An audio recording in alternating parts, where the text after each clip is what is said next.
Hi friend, welcome to GK study. তো আগের দিন আমরা আমাদের ইতিহাসের যে ষোড়শ মহাজনপদ সম্পর্কে আমরা সেখানে জেনেছিলাম। ষোড়শ মহাজনপদ অর্থাৎ 16টা মহাজনপদ সম্পর্কে আমরা সেখানে জেনেছিলাম, এবং সেখান থেকে ইম্পর্টেন্ট যতগুলো জনপদ আছে তাদের মধ্যে অন্যতম হচ্ছে কি মগধ। মগধটা হচ্ছে সেই ষোড়শ মহাজনপদের অন্যতম জনপদ। ঠিক আছে, তো সেই মগধ যেটা হচ্ছে আমাদের বিহারে অবস্থিত। তো সেই মগধ জনপদ সম্পর্কে আমরা আজকে ডিটেলসে জানবো।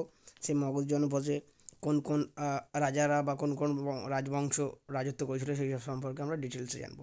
তো আমার কাছে ইংলিশের নোট ছিল, তো ইংলিশ আমার নোট থেকে সেখান থেকে আমি তোমাদের জন্য নিয়ে এসেছি। তোমরা একটু বাংলায় একটু ট্রান্সফর্ম করে নিও, ঠিক আছে? তো আশা করি অসুবিধা হবে না, ভালোভাবে বুঝতে পারবে। দেখো, রাইজ অফ মগধা মানে মগধের উত্থান। ঠিক আছে, মগধের উত্থান সম্পর্কে আমরা জানবো। মগধের ক্যাপিটাল ছিল কিন্তু পাটালিপুত্র। কি মগধের রাজধানী ছিল পাটালিপুত্র, তোমরা এটা নোট করে নিতে পারো।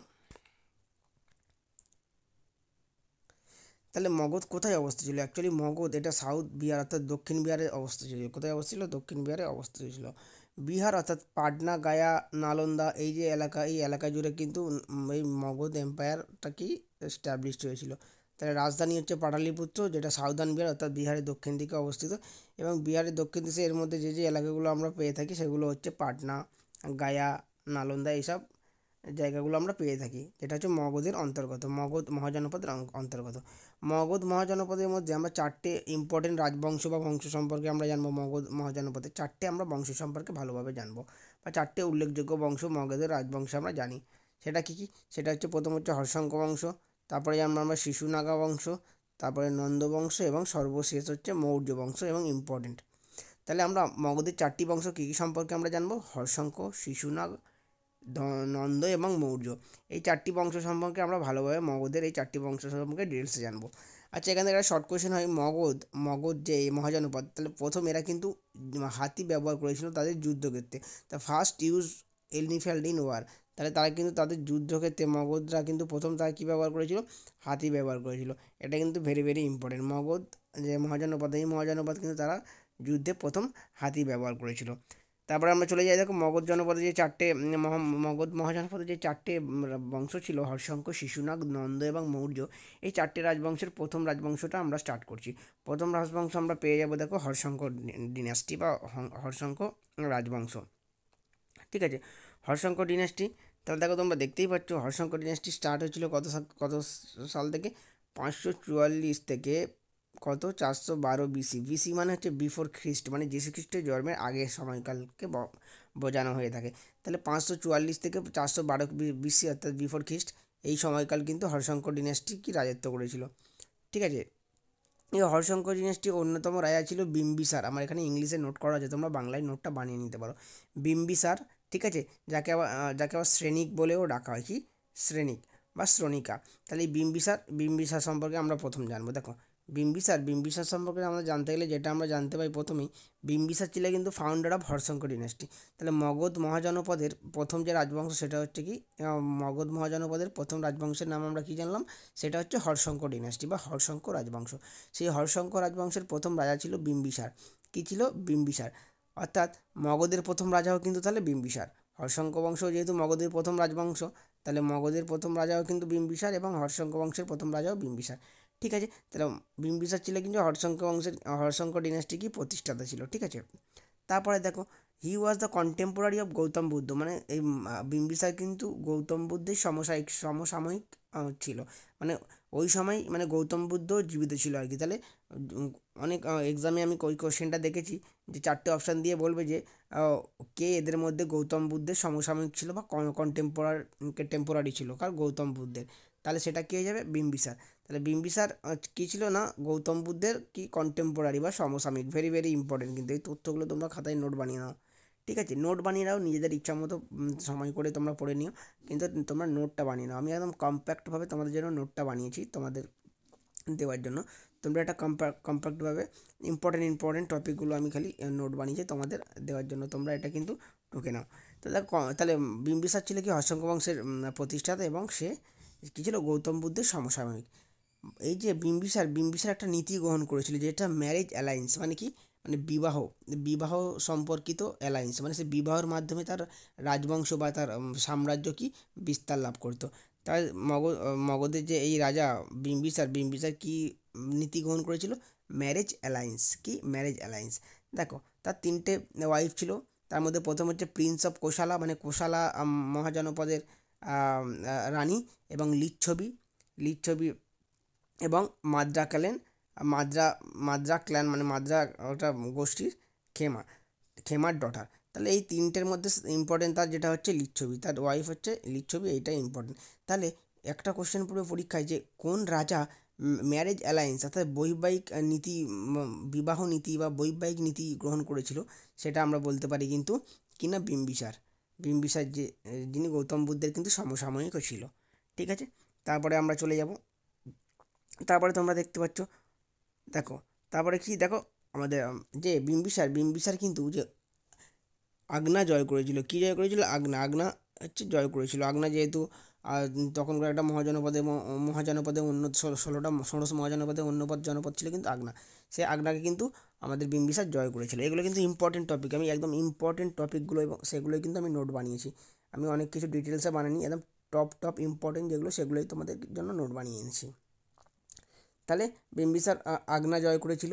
হি gain the part he gain part of Kashi, মানে সে কাশিও জয় করেছিল।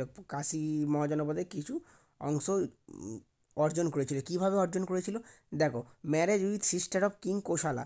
তাহলে কোশালা, এই যে কোশালা মহাজনপদের যে রাজা ছিল কিং কোশালা, রাজার বোনকে বিম্বিসার বিয়ে করেছিল, এবং সে বিয়ের যৌতুক হিসাবে সে কিন্তু কী পেয়েছিল? বিম্বিসার কাশি দখল করেছিল বা কাশি পেয়েছিল গিফট হিসাবে। যেহেতু সে কোশালার রাজধানী ছিল কাশি, তাহলে কোশালা মহাজনপদের যে রাজা তার বোনকে বিয়ে করেছিল, যার জন্য সে কাশির কিছু অংশ পেয়েছিল। তাহলে এটা হয়ে গেল। তাহলে প্রথম সে আগনা যুদ্ধ করলো, তারপরে সে কাশি বৈবাহিক নীতির মাধ্যমে সে কাশিটাও দখল করে নিল।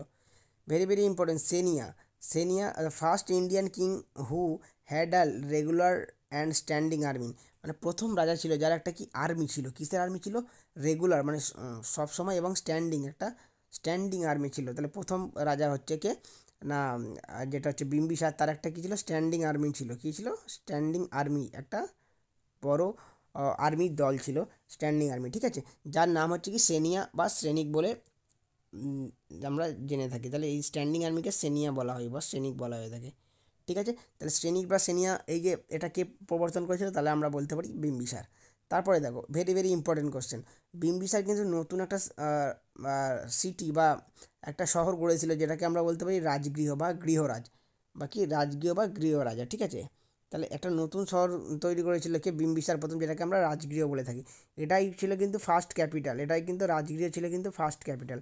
তাহলে ফার্স্ট ক্যাপিটাল কী ছিল? রাজগৃহ। ফার্স্ট ক্যাপিটাল অফ হারশাঙ্কা ডিনাস্টি বা ফার্স্ট ক্যাপিটাল অফ মগধও যদি বলা হয়, তাহলে আমরা বলবো রাজগৃহ। এই রাজগৃহটা প্রথম ক্যাপিটাল কে করেছিল? বিম্বিসার। ঠিক আছে, এরপরে আমরা চলে যাবো অজাতশত্রু। বিম্বিসারের ছেলে ছিল কি? অজাতশত্রু। তাহলে তোমরা বিম্বিসারটা পারলে তোমরা স্ক্রিনশট নাও, নিয়ে আবার তোমরা নোটগুলো বানিয়ে নেবে। ঠিক আছে, তারপরে আমরা চলে যাচ্ছি অজাতশত্রু কে ছিল? অজাতশত্রু ছিল কিন্তু বিম্বিসারের ছেলে। দেখো, অজাতশত্রু ছিল কিন্তু বিম্বিসারের ছেলে। এবার অজাতশত্রু কেন ইম্পর্টেন্ট? দেখো, অজাতশত্রু কিন্তু তার পিতাকে অর্থাৎ বিম্বিসারকে কিন্তু হত্যা করে সেই কী করেছিল না, সেই রাজার যে পদটা সেটা দখল করেছিল। তাহলে অজাতশত্রু যার টাইম পিরিয়ড ছিল 492 বিসি থেকে 460 বিসি মানে বললাম বিফোর খ্রিস্ট, মানে যীশু খ্রিস্ট জন্মের আগের সময়কালকে বোঝানো হয়েছে। তাহলে অজাতশত্রু অপর একটা নাম ছিল যাকে আমরা কুনিক বলে জেনে থাকি। কি? কুনিক, ব্র্যাকেটে লেখা আছে, তোমরা দেখতে পাচ্ছ কুনিক, বাংলায় তোমরা লিখে নিতে পারো, কুনিক বলে আমরা জেনে থাকি। তা যাই হোক, অজাতশত্রু সে তার বাবাকে অর্থাৎ বিম্বিসারকে কী করেছিল? মেরে ফেলে মার্ডার করেছিল। কী জন্য? না, সে রাজা হবে বলে, রাজার দখল বা রাজার আসনে বসবে বলে। তাহলে বোঝা গেল। তাহলে অজাতশত্রু কী করেছিল? তার বাবাকে হত্যা করেছিল, বিম্বিসারকে।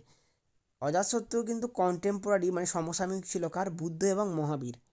তাহলে জৈন ধর্মের মহাবীর এবং বুদ্ধর কিন্তু কি না সমসাময়িক ছিল কি? অজাতশত্রু। এটা কিন্তু ভেরি ভেরি ইম্পর্টেন্ট কোশ্চেন।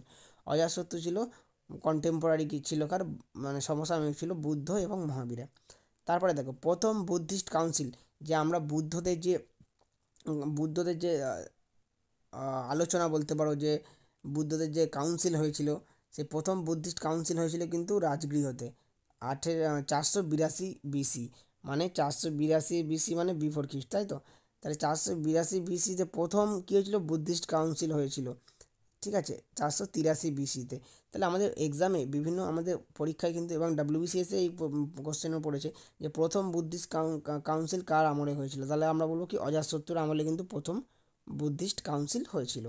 সেটা কোথায় ঘটেছিল, সেটা হচ্ছে রাজগৃহতে ঘটেছিল, আর 483 বিফোর খ্রিস্টে। বোঝা গেল। আর একটা কোশ্চেন পড়ে যে Buddha died in his region, মানে বুদ্ধ তার সেই অজাতশত্রু যে সময় রাজত্ব করছে সেই সময় কিন্তু বুদ্ধ মারা গেছিলো, গৌতম বুদ্ধ মারা গেছিলো, ঠিক আছে।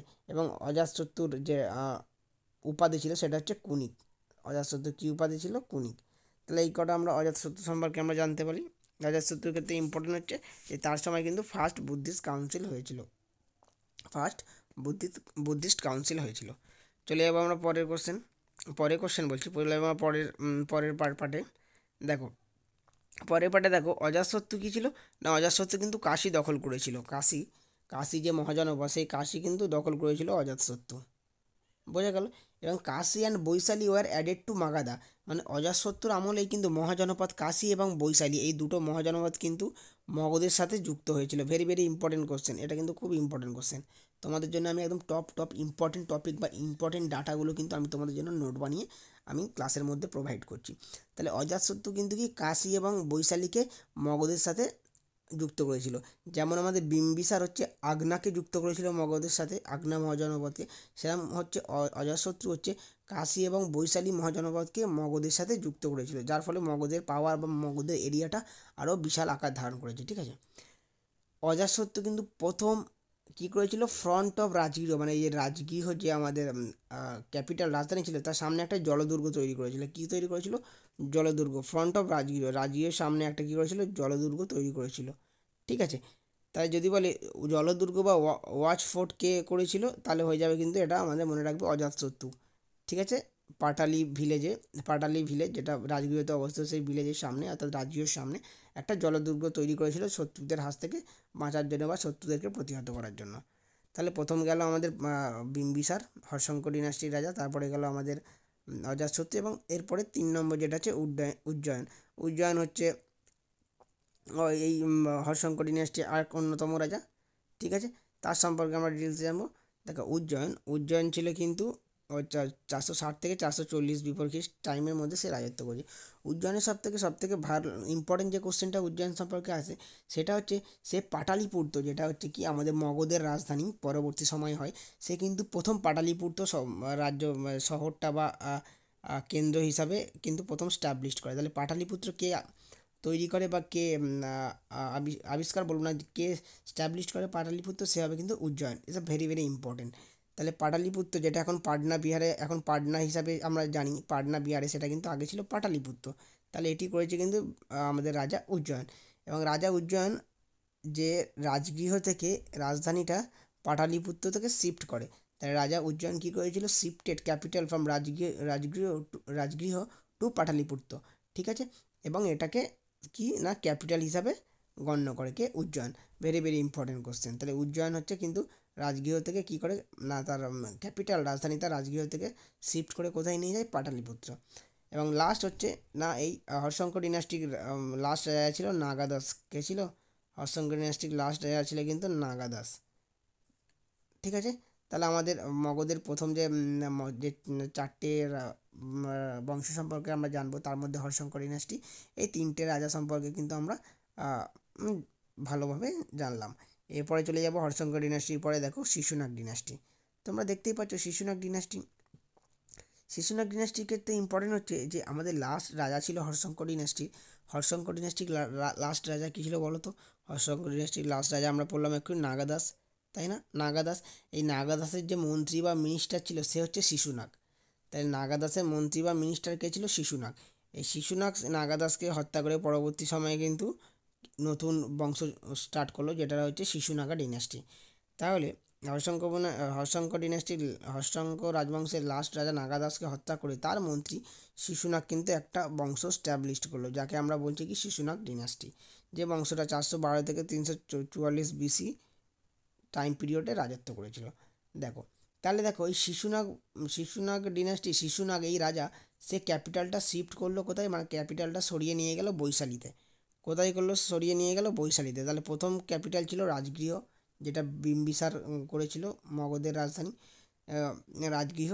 সেখান থেকে পরবর্তী সময় আমাদের উজ্জয়ন শিফট করলো কোথায়, উজ্জয়ন সরিয়ে নিয়ে গেল কোথায়, পাটালিপুত্র।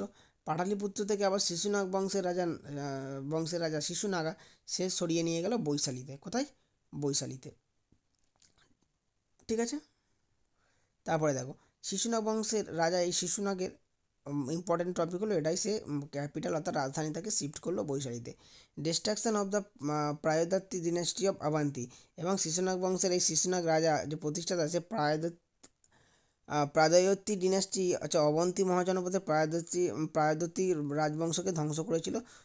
ধ্বংস করে এই অবন্তীকে কী করেছিল না, মগধের সাথে যুক্ত করেছিল। তাহলে যদি বলে অবন্তী মহাজনপদ মগধের সাথে যুক্ত করেছিল কোন রাজা, তাহলে হয়ে যাবে কিন্তু শিশুনাগ ডিনাস্টি, শিশুনাগ রাজা অবন্তী মহাজনপদকে মগধের সাথে যুক্ত করেছিল।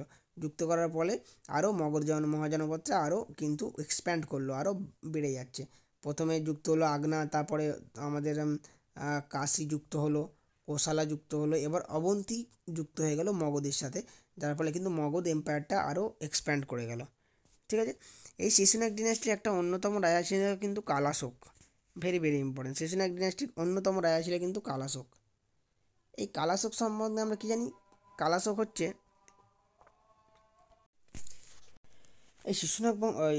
এই শিশুনাগ বংশের অন্যতম রাজা, যেটা আমরা দেখতে পাচ্ছি কি হচ্ছে না, কালাশোক। আর কালাশোক সম্পর্কে আমরা যে ইম্পর্টেন্ট টপিকটা জানতে পারছি, দেখো কালাশোক হচ্ছে দ্য সন অফ শিশুনাগা। তাহলে শিশুনাগার ছেলে ছিল এই কালাশোক। কালাশোকের ইম্পর্টেন্ট বিষয় যেটা, যে না কালাশোকের সময় কিন্তু দ্বিতীয় বৌদ্ধিস্ট কাউন্সিল হয়েছিল, নাকি কালাশোকের কিন্তু হচ্ছে দ্বিতীয় বৌদ্ধিস্ট কাউন্সিল হয়েছিল, ভেরি ভেরি ইম্পর্টেন্ট। দ্বিতীয় বৌদ্ধিক কাউন্সিল হয়েছিল কালাশোক, কোথায় হয়েছিল না, এটা বৈশালীতে হয়েছিল। 383 BC, 482, আর যেটা অজাতশত্রুর আমলে হয়েছিল সেটা হচ্ছে প্রথম বুদ্ধিস্ট কাউন্সিল, 483 BC। তার 100 বছর পরে অর্থাৎ সেকেন্ড বুদ্ধিস্ট কাউন্সিল হয়েছিল কালাশোকের আমলে, যেটা হয়েছিল বৈশালীতে। ঠিক আছে। এবং কালাশোক কিন্তু আবার কী করেছিল, ক্যাপিটালটা অর্থাৎ রাজধানী কিন্তু শিফট করেছিল পাটালিপুত্র। কালাশোক রাজধানী কী করেছিল না, কালাশোক হচ্ছে রাজধানী শিফট করেছিল কোথায়, পাটালিপুত্র। পাটালিপুত্রে কিন্তু রাজধানী শিফট করেছিল Kalashoka. This is also a very important question. ঠিক আছে। এবং তাহলে এই কালাশোক হলো, কালাশোক যেটা হলো আমাদের কি না হচ্ছে শিশুনাগ বংশ। তাহলে হর্ষঙ্ক বংশের পরে হচ্ছে শিশুনাগ বংশ। শিশুনাগ বংশের পরে আমরা দেখতে পাচ্ছি এবার আমরা পাবো কি মৌর্য নন্দ বংশ। দেখো এই যে কালাশোক যে রাজা ছিল, এই কালাশোক কিন্তু মানে হত্যা করা হয়েছিল কালাশোককে, কার দ্বারা না, মহাপদ্মনন্দ এই কালাশোককে হত্যা করেছিল। কী করেছিল, হত্যা করেছিল। তাহলে কালাশোককে যখন এই মহাপদ্মনন্দ হত্যা করেছিল, তারপর থেকে স্টার্ট হয়ে গেল কিন্তু নন্দবংশ। তারপরে স্টার্ট হয়ে গেল নন্দবংশ। তাহলে চলো তোমরা পারলে একটা স্ক্রিনশট নিয়ে নিতে পারো। এরপরে আমরা চলে যাব নন্দবংশ।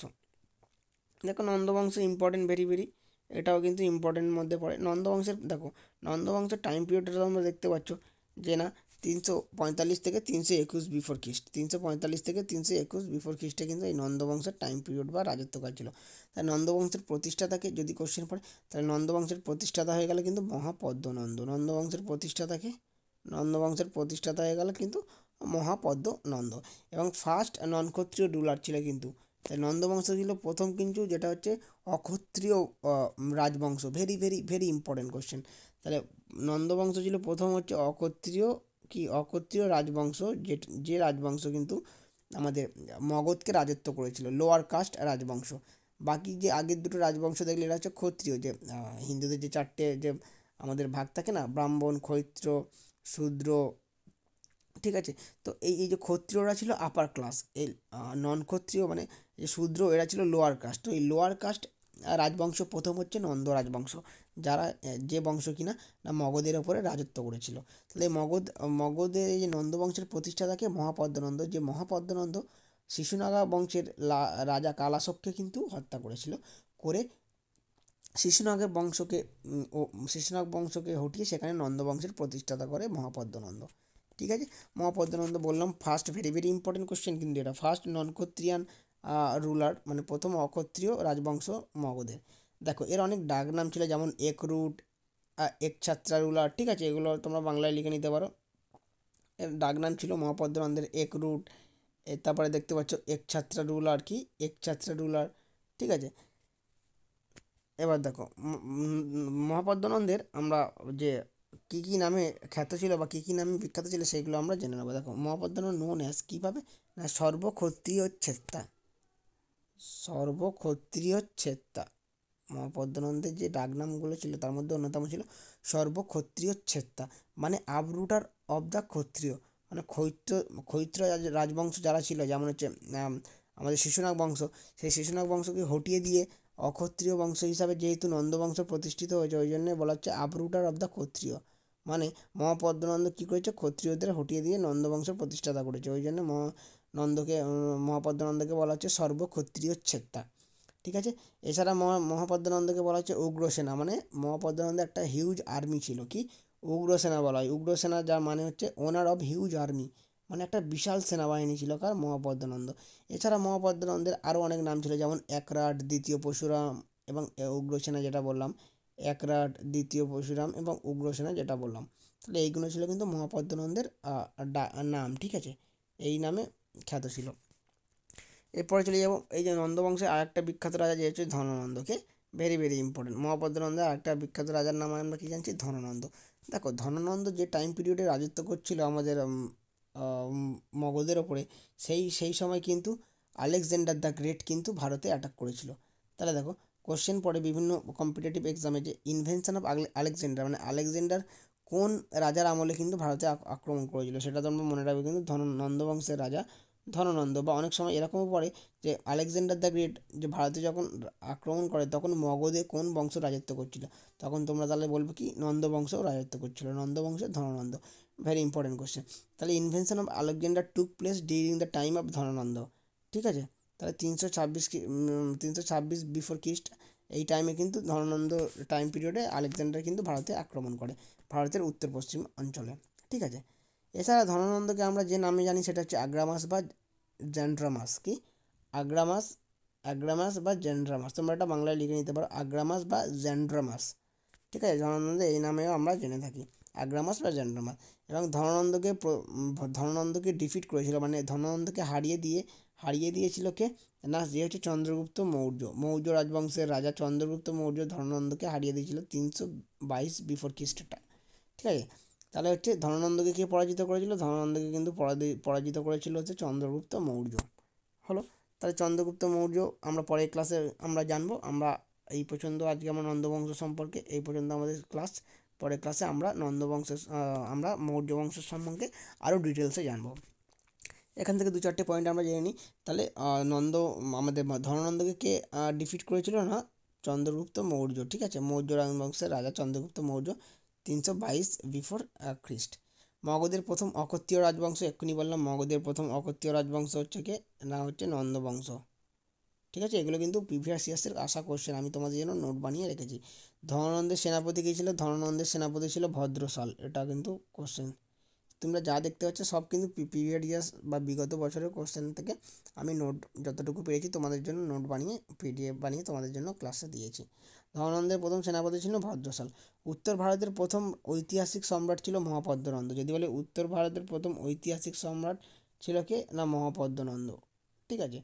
ধননন্দের সময় আলেকজান্ডার ভারতে আক্রমণ করে, এক্ষুনি তোমাদের বললাম ধননন্দের সময় ভারতে আক্রমণ করে আলেকজান্ডার, যেটা টাইম পিরিয়ড ছিল 326 বিফোর খ্রিস্ট। আচ্ছা, মহাপদ্মনন্দ ছিল প্রথম ঐতিহাসিক এম্পায়ার অফ ইন্ডিয়া, বা প্রথম ঐতিহাসিক রাজা হচ্ছে কিন্তু Mahapadmananda, first historical empire of India. Mahapadmananda ছিল first historic empire of India, ঠিক আছে। আর বা first empire builder of India, মানে যে এম্পায়ার তৈরি করেছিল। চন্দ্রগুপ্ত মৌর্য ছিল ফার্স্ট এম্পায়ার অফ ইন্ডিয়া। যদি বলে যে Mahapadma Nanda first historical empire, Mahapadma Nanda ছিল কিন্তু ফার্স্ট হিস্টোরিক্যাল এম্পায়ার, মানে ঐতিহাসিক সম্রাট। আর প্রথম সম্রাট ছিল ভারতের, সেটা হচ্ছে চন্দ্রগুপ্ত মৌর্য। যদি বলে historical empire of India first কে, তাহলে হবে মহাপদ্মনন্দ, নন্দবংশের। আর যদি বলে ফার্স্ট এম্পায়ার অফ ইন্ডিয়া, তাহলে আমরা বলবো কি চন্দ্রগুপ্ত মৌর্য। যদি শুধু এম্পায়ার বা ফার্স্ট এম্পায়ার বলে তাহলে চন্দ্রগুপ্ত মৌর্য। আর যদি বলে যে ফার্স্ট হিস্টোরিক্যাল এম্পায়ার, তাহলে আমরা বলবো মহাপদ্মনন্দ। তাহলে এই ছিল আমাদের আজকের ক্লাস, তোমরা পারলে স্ক্রিনশট নিয়ে নিতে পারো। প্রথম হচ্ছে রাইজ অফ মগধা, হর্ষঙ্কর ডিনাস্টি। হর্ষঙ্কর ডিনাস্টির রাজা ছিল বিম্বিসার, তারপরে অজাতশত্রু এবং উজ্জয়ন। তারপরে তারপরে এলো কি শিশুনাগ। শিশুনাগ বংশের মধ্যে ইম্পর্টেন্ট হচ্ছে কালাশাক, কালাশোক। কালাশোকে হারিয়ে দিয়ে মহাপদ্মনন্দ নন্দ বংশের প্রতিষ্ঠাতা করলো। মহাপদ্মনন্দ পরে ধর্মানন্দ, এবং ধর্মানন্দ থেকে ইম্পর্টেন্ট টপিকগুলো তোমাদের জন্য আমি বানিয়ে দিয়েছি। তোমরা পারলে এগুলো স্ক্রিনশট নিয়ে নিতে পারো। এবং দেখা হচ্ছে পরবর্তী ক্লাসে। যদি ক্লাস ভালো লেগে থাকে চ্যানেলটা শেয়ার ও সাবস্ক্রাইব করে দিও। দেখা হচ্ছে নেক্সট ক্লাসে।